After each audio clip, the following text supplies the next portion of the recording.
동기부여라는 것이 실제로 존재할까요? 아니면 망상일까요? 당신의 인생의 불안을 평안으로, 김피스입니다. 최근에 이런 이야기를 들었습니다. 사람 쉽게 안 바뀝니다. 다른 사람 말 듣고 잠깐 열심인 척 할 수는 있어도 어차피 인생의 대부분은 정해져 있기 때문에 헛수고야. 이 동기부여라는 건 애초에 그렇게 열정적으로 태어나서 돈 잘 벌고 있는 사람들이 더 벌려고 만들어낸 거지. 여러분도 같은 생각이신가요? 동기부여, 말 그대로 하면 우리를 움직이도록 하는 것이고, 일반적인 의미로는 단순히 움직이는 것을 넘어 성공과 성장을 향해 정진하도록 하게 하는 것입니다. 인지과학자들은 우리가 움직이는 이유를 바로 불편함 때문이라고 이야기합니다.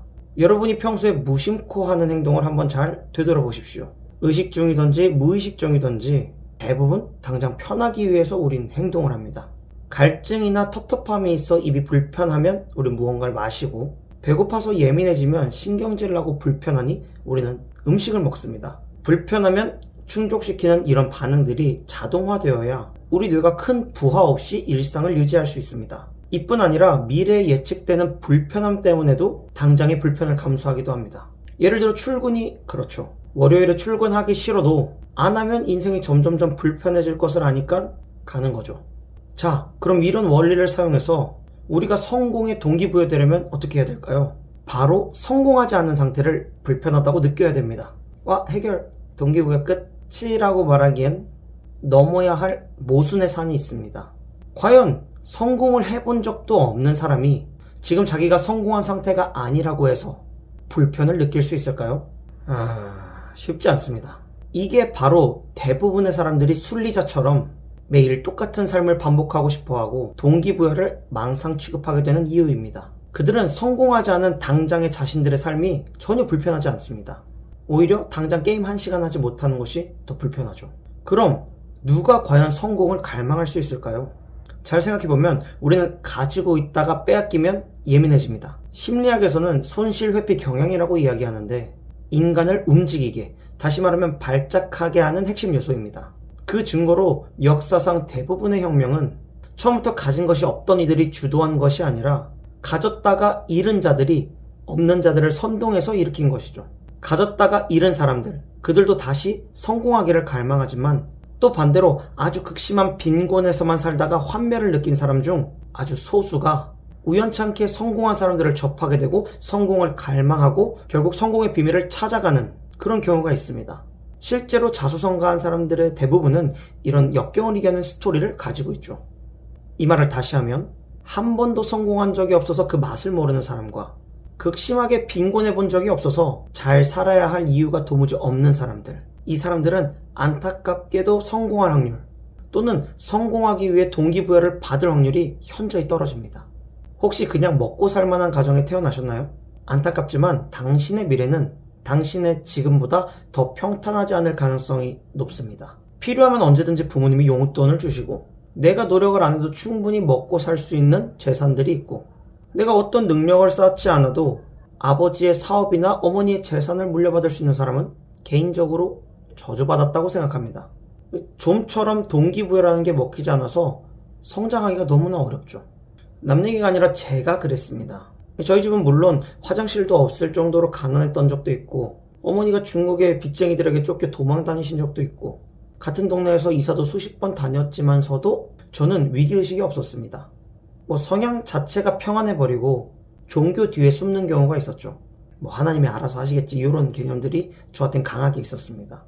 아무튼 성공한 사람들의 거의 필수 요소인 역경지수가 저는 바닥이었습니다. 역경이랄 게 없었죠. 충분히 잘 살고 있다고 생각하니 자기개발을 하거나 성장해야 할 이유가 전혀 없었던 것입니다. 그러다가 독립을 하고 결혼을 하고 나서부터 스멀스멀 위기의식을 느끼기 시작합니다. 그 전까지 돈이란 개념은 저에게 귀엽게도 용돈이라는 바운더리 안에서 계속 놀고 있었습니다. 떨어지면 더 달라고 하면 되고, 없으면 그냥 안 쓰면 되는 그런 삶이었죠. 제가 책임질 것도 없는 그런 삶입니다. 그러다 식비, 생활비, 공과금, 대출금, 저축, 투자, 연금, 파이프라인, 이제는 육아 비용까지 등등등 고려해야 할 것이 산더미인 이 세상에 입장하게 되었습니다. 회사만 다녀서는 자식이나 나의 삶 둘 중 하나는 포기해야 한다는 것을 알았습니다. 다른 노력으로 파이프라인을 만들어 놓지 않으면 내 노후는 위태로울 것이라는 것을 알았습니다. 수십 년 뒤 미래의 인공지능은 우리를 발사기 취급할 것이고 우리는 성장하지 않으면 반드시 도태될 것을 직감했습니다. 이렇게 아무것도 몰라서 평안했었던 나에게 세상에 흉흉한 지식들이 들어오자 저에겐 없던, 이젠 이겨나가야 할 역경이 생긴 것이죠. 과거에 저처럼 평안하게 살았던 사람들은 이런 장애물 앞에 두 가지 선택을 합니다.